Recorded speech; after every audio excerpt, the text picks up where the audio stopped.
Welcome to Everest academy. Seek the peak with as.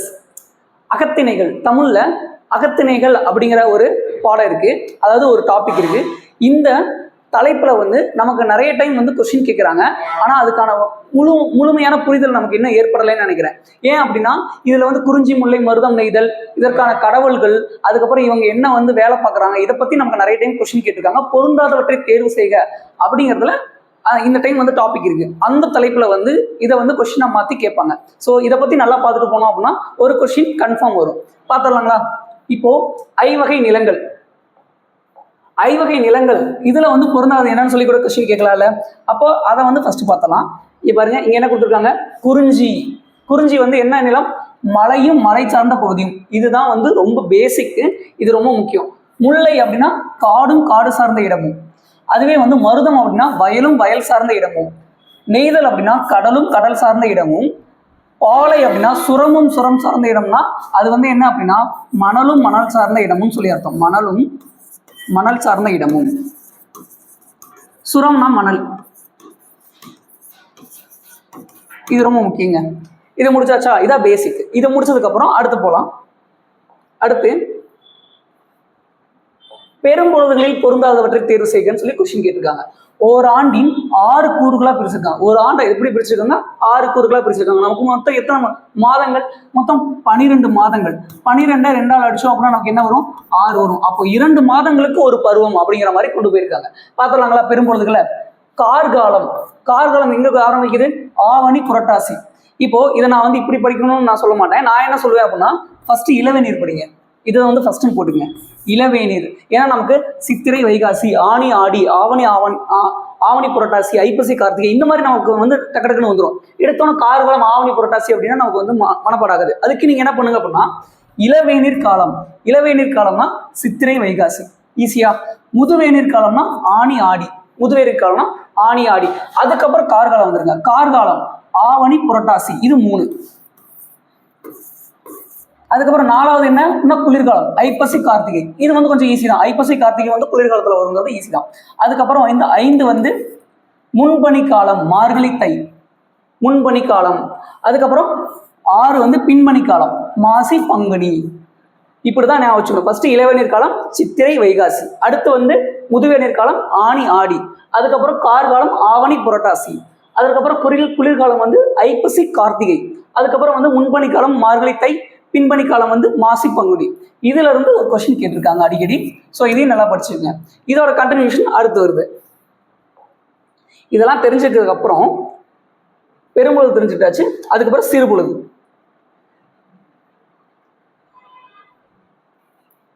ஓகேவா? சிறுபொழுது.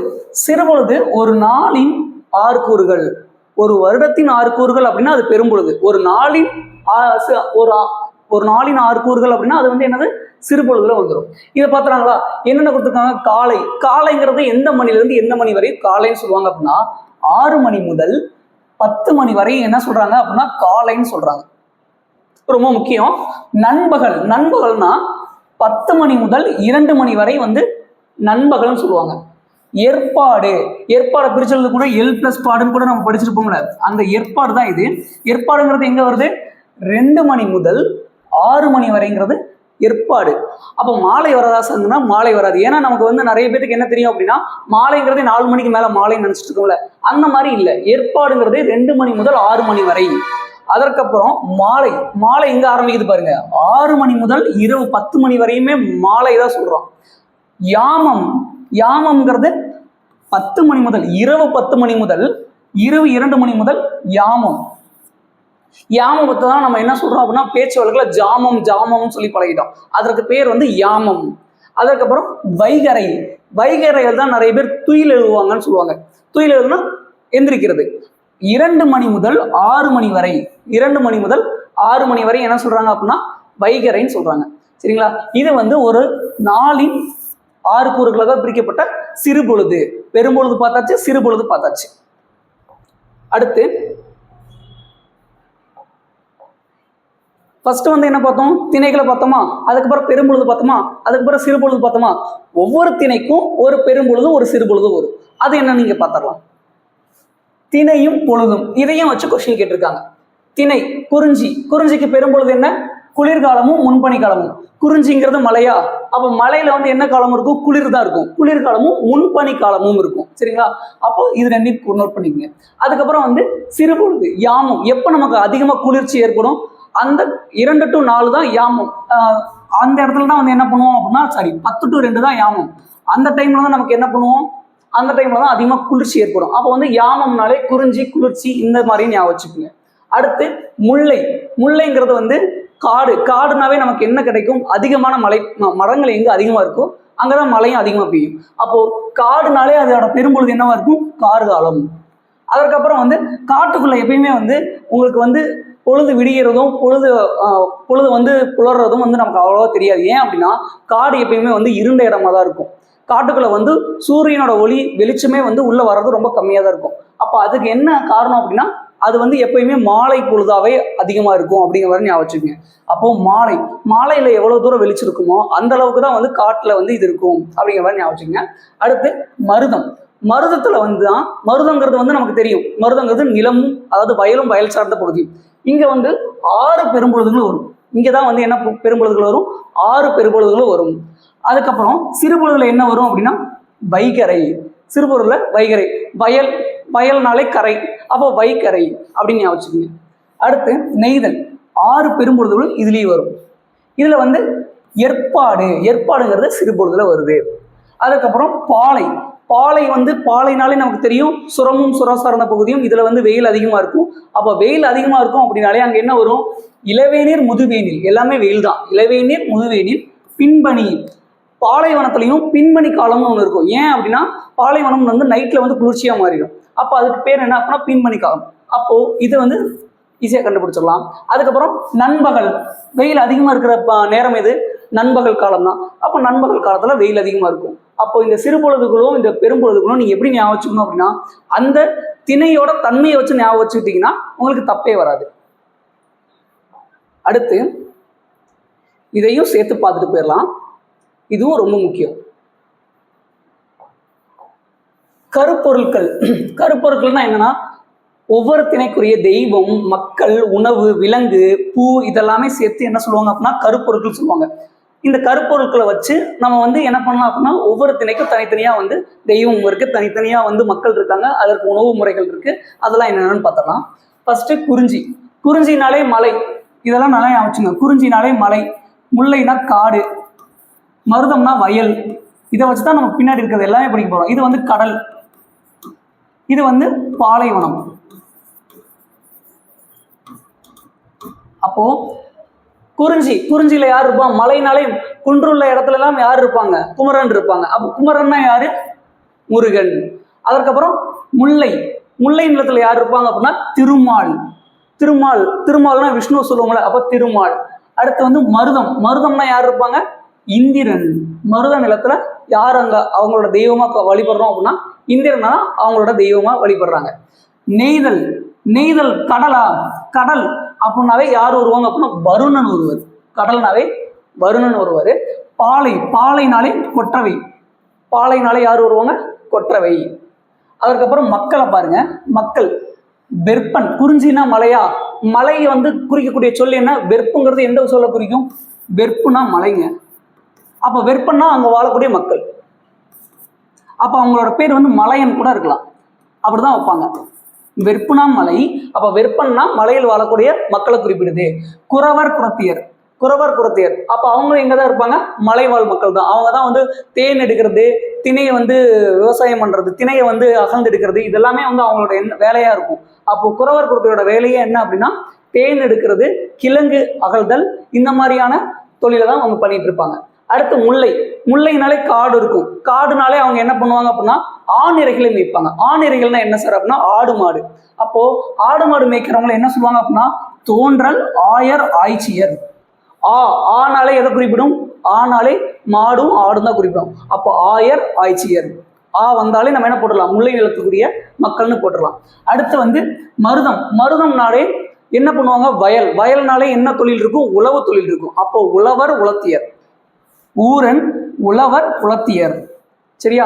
அடுத்து வந்து கடல்னாவே யார் இருப்பாங்க? சேர்ப்பன், பரதன், பரத்தியர். இவங்கெல்லாம் என்ன தொழில் பண்ணுவாங்க? மீன் பிடிக்கிற தொழில் பண்ணுவாங்க. அவங்களை என்ன சொல்லுவாங்க அப்படின்னா சேர்ப்பன், பரதன், பரத்தியர்னு சொல்லுவாங்க. அடுத்து பாலை. பாலைனாலே வந்து என்னது? பாலைனாலே நமக்கு வந்து அதிகமான மணலும் மணல் சார்ந்த பகுதியும் தான் இருக்கும். அங்கே வந்து என்ன ஒரு தொழில் இருக்கும் அப்படின்னா சூறையாடல் தான் இருக்கும். அதிகபட்சமாக என்ன பண்ணுவாங்க அப்படின்னா அவங்களோட தொழிலே என்னன்னா வரப்போற வணிகர்கள்ட்ட வந்து சூறையாடல் தான் அவங்களோட வேலையாகவே இருக்கும். அவங்களை என்ன சொல்லுவாங்க அப்படின்னா எய்னர் எய்ட்ரியர். எய்னர் எய்ட்ரியர். அடுத்து உணவு பார்த்துடலாம். உணவுல என்ன இருக்கு? உணவு மழைனாலே மலை நெல் திணை வந்துடும். மலை நெல்லும் திணையும் வந்துடும். முல்லை. முல்லை நிலத்துல வந்து வரகு சாமை வந்துடும். முல்லை நிலத்துல எது வரும்? வரகு சாமை. இது ரொம்ப முக்கியம். வரகு சாமை எங்க வருதுங்கிறதுக்கு பதிலாக நீங்க வந்து குறிஞ்சில போட்டுறாதீங்க. முல்லை நிலத்துல தான் வரகு சாமை வரும். மருதம். மருதம்னா மருதம்னாலே வயல். வயல்ல என்ன அடிப்பாங்க? நெல். செந்நெல், வெண்ணெல். ஈஸியா போட்டுடலாம். கடல். இங்க வந்து நெய்தல்னா கடலா? கடல்னாவே மீன் உப்புக்கு பெற்ற பொருள். உப்புக்கு மதிப்பு அதிகம். சரிங்களா? அப்போ கடல் சார்ந்த பகுதியில் வாழ்றவங்க என்ன பண்ணுவாங்க அப்படின்னா ஒன்று உப்பு விளைவிப்பாங்க, இன்னொன்று வந்து மீன் பிடிப்பாங்க. ரெண்டுமே வந்து உயர்ந்த தொழிலாக அவங்க கருதுறாங்க. அடுத்து பாலை. பாலை சூறையாடலால் வரும் பொருள். பாலைனால யாரு? சூறையாடலால் வரும் பொருள். அடுத்து விலங்கு பாருங்க. புலி, கரடி, சிங்கம். இதுக்கு ஒரு ஷார்ட்கட் சொல்றேன். குறிஞ்சி நிலத்தோட விலங்குகளை ஞாபகம் வச்சுக்கிறதுக்கு என்ன பண்றீங்க அப்படின்னா சிகப்புன்னு ஞாபகம் வச்சுக்கோங்க. சிகப்பு. சீனா சிங்கம், கானா கரடி, பூனா புலி. இதெல்லாமே எங்க வரும்? குறிஞ்சி நிலத்துக்கு வரும். அப்போ குறிஞ்சி நிலத்தோட விலங்குன்னு கேட்டாலே உங்களுக்கு சிகப்புங்கிற ஷார்ட்கட் ஞாபகம் வந்துடும். அதுக்கப்புறம் முல்லை. முல்லைனாலே வந்து வேகமாக ஓடக்கூடிய விலங்குகளை மட்டும்தான் முல்லை நிலத்துல பார்க்க முடியும். பாருங்களேன், எல்லாமே வேகமா ஓடும். முயல், மான், புலி. முயல், மான், புலி எல்லாமே வேகமாக ஓடக்கூடிய விலங்குகள். இந்த மாதிரி ஞாபகம் வச்சுக்கணும். அதுக்கப்புறம் மருதம். மருதம்னாலே வயல். வயல்ல வந்து உழவு ஓட்டுறதுக்கு என்ன பண்ணுவாங்க? எருமை வரும். அதுக்கப்புறம் என்ன வரும்? நீர்நாய். அங்க வந்து குளம், குட்டை இது அதிகமா இருக்கும். அங்க என்ன இருக்கும் அப்படின்னா நீர்நாய்கள் இருக்கும். அடுத்து வந்து நெய்தல். நெய்தல்னாவே கடல். கடல்ல என்ன இருக்கும்? சுறா இருக்கும், முதலை இருக்கும். கடல்ல என்ன இருக்கும்?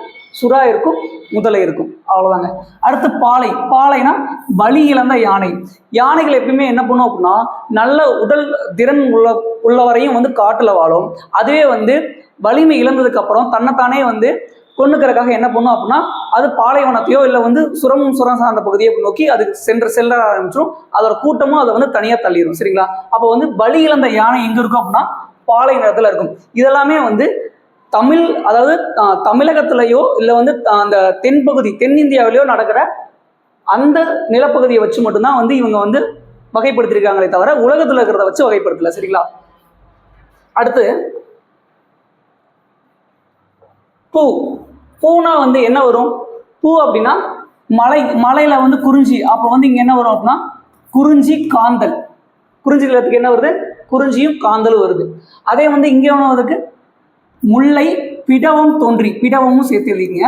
முல்லை, பிடவம், தோன்றி. இதெல்லாமே எதுக்கு வரும்? முல்லை நிலத்துக்கு வரும். அதுக்கப்புறம் மருத நிலத்துக்கு என்ன பூ வருது அப்படின்னா செங்கல் நீர், தாமரை. நீருங்கிற ஒரு வேர்டு வந்துச்சு அப்படின்னாலே அது மருதத்துக்கு போகும். சரிங்களா? செங்கல் நீர், தாமரை. தாமரைங்கிறது எங்க பூக்கும்? குளத்துல பூக்குமா? அள்ளியும் குளத்துல தான் பூக்கும். அள்ளின்னு கொடுத்தோன்னு போட்டுறாதீங்க. தாமரை. தாமரை தான் எங்க பூக்கும்? மருத நிலத்துல பூக்கும். அதே மாதிரி தாளை, நெய்தல். தாளை. தாளை மடல்னு சொல்லிட்டு நம்ம வந்து தேவநேய பாவனை தமிழ் சொல்வரத்துல படிச்சிருப்போம். தாளை மடல். தாளையோட இலையை வந்து என்னன்னு சொல்லுவாங்க அப்படின்னா மடல்னு சொல்லுவாங்க. நீங்க வந்து நெய்தல். நெய்தல்ங்கிற பூவும் தாளைங்கிற பூவும் தான் வந்து நெய்தல் நில மக்கள் வந்து யூஸ் பண்ணியிருக்காங்க. அதே மாதிரி குரவம், பாதிரி. பாளையத்துல என்ன பூக்கள் இருக்கு? குரவம், பாதிரிங்கிற பூக்கள் இருக்கு. அடுத்து மரம். மரம்ல என்ன இருக்கு? அகில், வேங்கை. அகில், வேங்கைங்கிறது எங்க வருது? குறிஞ்சி நிலத்துக்கு வருது. அதே மாதிரி கொன்றை, கையா. அது எதுக்கு வருது? முல்லை நிலத்துக்கு வருது. முல்லை நிலத்துக்கு எது வருது? கொன்றை, கையா. அதற்கப்புறம் காஞ்சி, மருதம். மருதங்கிறது வந்து மருத மரங்கிறது வந்து மருத நிலத்துல இருக்கிறது ஈஸியா தெரிஞ்சிடும். காஞ்சிங்கிறது வந்து மருத நிலத்துல தான் இருக்குது. சரிங்களா? அதுக்கப்புறம் புன்னை, ஞாழல். இது ரெண்டுமே எதுக்கு வருது அப்படின்னா நெய்தல் நிலத்துக்கு வருது. அதுக்கப்புறம் இலுப்பை, பாலை. இலுப்பை மரமும் பாலை மரமும் எங்க இருக்கு அப்படின்னா சுரமும் சுரசார்ந்த பகுதியான பாலை நிலத்துல இருக்கு. அடுத்து பறவை.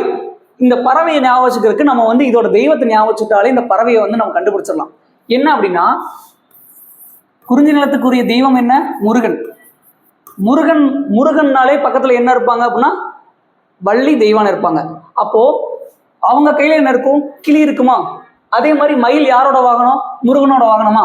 அப்போ கிளி மயில் வருது அப்படின்னாலே நீங்க முருகனை வச்சு ஞாபகம் வச்சுக்கலாம். அதுக்கப்புறம் முல்லை, முல்லைனாலே காடு, காடுல என்ன வரும்? காட்டுக்கோழி மயில் வரும், காட்டுக்கோழி மயில் வரும். அதற்கப்புறம் மருதம், மருதம்னாலே நம்ம என்ன சொல்லிட்டோம்? நீருங்கிற ஒரு ஓடு வந்தாலே அது மருதத்துக்காக வரும். நாரை, நீர்க்கோழி, அன்னம், நாரை, நீர்க்கோழி, அன்னம் இதெல்லாமே அங்கதான் வரும். கடற்காகம் துண்டா தெரிஞ்சிடும், கடற்காகம்னாலே நெய்தல். புறா, பருந்து, இந்த புறாங்கிறது வந்து பருந்து. இந்த பருந்துமே என்ன பண்ணும் அப்படின்னா, அதாவது பாலைவனத்துல உயிர்கள் வந்து உயிர் விட்டதுக்கு அப்புறம் இந்த பருந்துகளை என்ன பண்ணும் அப்படின்னா அதை போய் கொத்தி உண்ணும். சரிங்களா? அப்போ வந்து பருந்தை வந்து ஈஸியா பாலைவனத்துக்கு மேட்ச் பண்ணிடலாம். அடுத்து ஊர். இந்த ஊருக்கு என்ன பண்ணலாம் அப்படின்னா ஒரு சில விஷயங்களை வச்சு ஞாபகம் வச்சுக்கலாம். எப்பயுமே மலையில வந்து பெரிய பெரிய வீடுகள் கட்ட மாட்டாங்க, சிறு குடில்கள் மலை தான் கட்டுவாங்க. அப்போ சிறு குடி அப்படின்னு வந்தாலே அதுக்கு எதுக்கு வந்துடும்? அது வந்து குறிஞ்சிக்கு வந்துடும். அதுக்கப்புறம் வந்து ஊர், பாடிச்சேரி. பாடிச்சேரிங்கிறது எதுக்கு வரும் அப்படின்னா முல்லை நிலத்துக்கு பாடிச்சேரிங்கிறது வரும். அதுக்கப்புறம் வந்து மருதத்துக்கு என்ன வரும்? பேரூர், மூதூர். அதாவது மருதம்னாலே வந்து பெரிய ஊரன், உழவர், உலத்தியர். அப்போ அவங்களாம் என்ன பண்ணுவாங்க? பெரிய ஊர்லயும் மூதூர்லயும் வாழ்வாங்க. அப்போ பேரூர், மூதூர்னு வரும். சரிங்களா? அதுக்கப்புறம் வந்து நெய்தல். நெய்தல்னா வந்து அடுத்து நெய்தல். நெய்தல் அப்படின்னாலே வந்து என்ன? கடற்கரையோர நகரத்தையும் சிற்றூரையும் குறிக்கும். அப்போ கடற்கரையோரத்து பேரூர்னா என்ன பண்ணுவோம்? பேரூர் அப்படின்னா அதை வந்து என்ன சொல்லுவோம் அப்படின்னா பட்டினம் சொல்லுவோம். அதுவே கடற்கரை சிற்றூரை என்ன சொல்லுவோம் அப்படின்னா பாக்கம்னு சொல்லுவோமா? இது ரெண்டுமே நம்ம தமிழ் புக்ல படிச்சிருக்கோம். இதுவும் வந்து நம்ம கொஸ்டினா மாற வாய்ப்பு இருக்கு. அப்போ சிற்றூர்னா பாக்க வரும், பேரூர்னா வந்து பட்டினங்கிறது வரும். அதுக்கப்புறம் வந்து முல்லை, இது பாலை. பாலைனாலே என்ன வரும் அப்படின்னா குறும்பு வரும். பாலைனாலே அந்த ஊர் பேர்களை என்னன்னு சொல்லுவாங்க? குறும்புங்கிற வேர்ட்ல யூஸ் பண்ணுவாங்க. அடுத்து நீர். நீர் வந்து நம்ம வந்து இதையே எதை வச்சு ஞாபகம் வச்சுக்கோன்னா அதோட பயாலஜிக், அதாவது அதோட ஜாகிரபிக்கல் இதை வச்சுதான், ஐடியா வச்சுதான் நம்ம வந்து மனப்பாடம் பண்ணிக்க முடியும். அருவி நீர், சுனை நீர். மலையில என்ன ரெண்டே தான் பார்க்க முடியும். சுனை நீர் தான் என்னவா மாறும்? அருவி நீரா மாறும். சுனை வந்து கொஞ்சம் கொஞ்சமா சேகரிச்சு தான் ஒரு அருவியா மாறும். அப்போ அருவி நீர், சுனை நீர். அதுக்கப்புறம் இது என்னது? முல்லைனாலே காடு. காடுனா வந்து என்ன வரும்? காட்டாறு. முல்லைனாலே என்ன வரும்? காட்டாறு.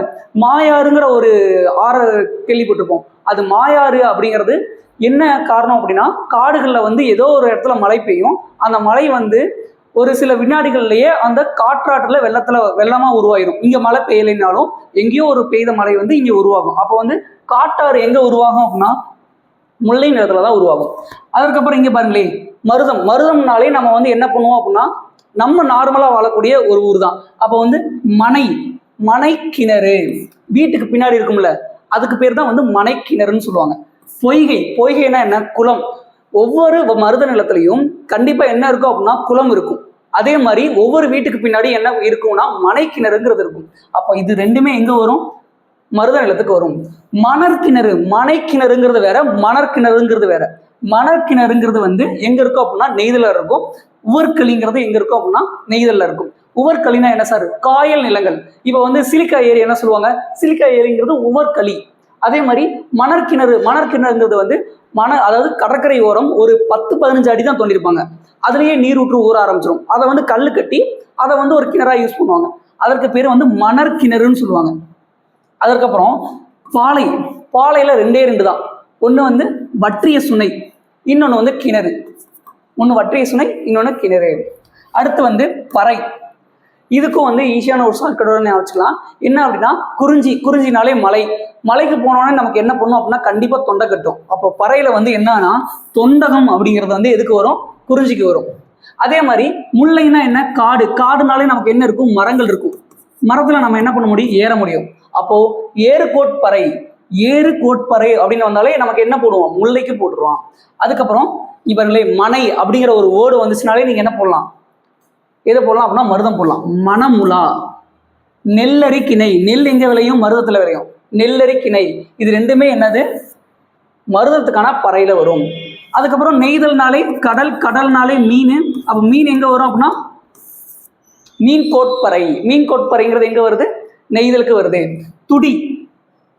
இப்போ வந்து என்னன்னா இதோட இந்த பாலை நிலத்தோட எல்லா விஷயத்தையும் பார்க்கணுங்க அப்படின்னா பாலை நிலத்தோட தொழில் என்னவா இருக்கும்? சூறையாடல்.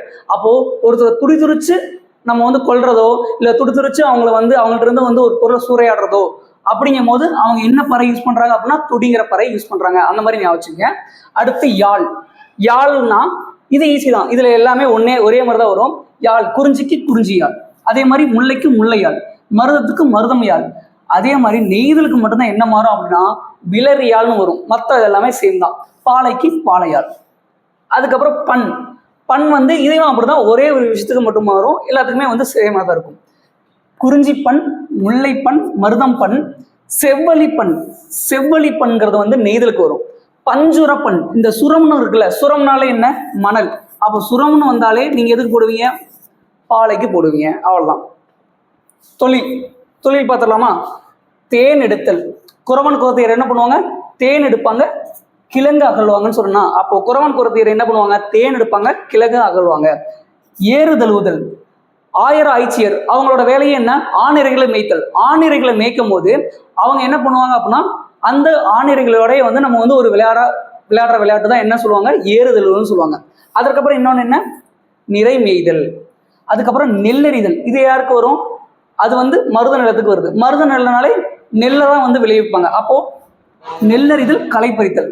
நெல்லுக்கு நடுவில் இருக்கிற களையை பறிக்கிறது. அடுத்து வந்து நெய்தல். நெய்தல்னாலே மீன் பிடித்தல், உப்பு விளைத்தல். ஒன்று மீனை விற்பாங்க, இன்னொன்று விலை மதிப்பற்ற உப்பை வந்து வியாபாரம் செய்வாங்க. அடுத்து பாலைனாலே ரெண்டு விஷயம்தான், வழிப்பறி செய்தல், நிறை கவர்தல். எல்லாமே வந்து சூறையாடுதலாக குறிக்குது. ஒன்று வணிகர்கள் வந்து பாலை நிலத்து வழியாக தான் இன்னொரு நாட்டுக்கு போவாங்க, அவங்கள என்ன பண்ணுவாங்க அப்படின்னா வழிப்பறி பண்ணுறது. அதே மாதிரி நிறை கவர்தல் அப்படின்னா என்ன அப்படின்னா ஆடு மாடுகளை வந்து இன்னொரு ஊர்ல இருந்து போய் கூட்டிட்டு வந்துடுறது. சரிங்களா? அதாவது எடுத்துட்டு வந்துடுறது. அப்போ வந்து நிறை கவர்தலும் வழிப்பறியும் எங்கே வரும் அப்படின்னா பாலை நிலத்துக்கு வரும். இந்த அகத்திணைகள் வச்சு நிறைய டைம் கொஸ்டின் கேட்டிருக்காங்க. அந்த கொஸ்டினுக்கு ஒரு எக்ஸாம்பிளும் கொடுக்குறேன் பாருங்க. இது இந்த டைம் வந்துச்சுன்னா நீங்க மிஸ் பண்ணாம இந்த கொஸ்டினை வந்து அட்டன் பண்ணணும் அப்படின்னா நான் சொன்ன எல்லா விஷயமும் உங்களுக்கு தேவைப்படும். இவர்களை கொற்றவை, திருமால், முருகன், இந்திரன். ஃபர்ஸ்ட் இது எந்தெந்த திணைக்குரியதுன்னு நமக்கு ஃபர்ஸ்ட் தெரியணும். கொற்றவைங்கிறது எதுக்கு திணை? எந்த திணைக்குரியது? பாலை திணைக்குரியது. திருமால்ங்கிறது முல்லை திணைக்குரியது.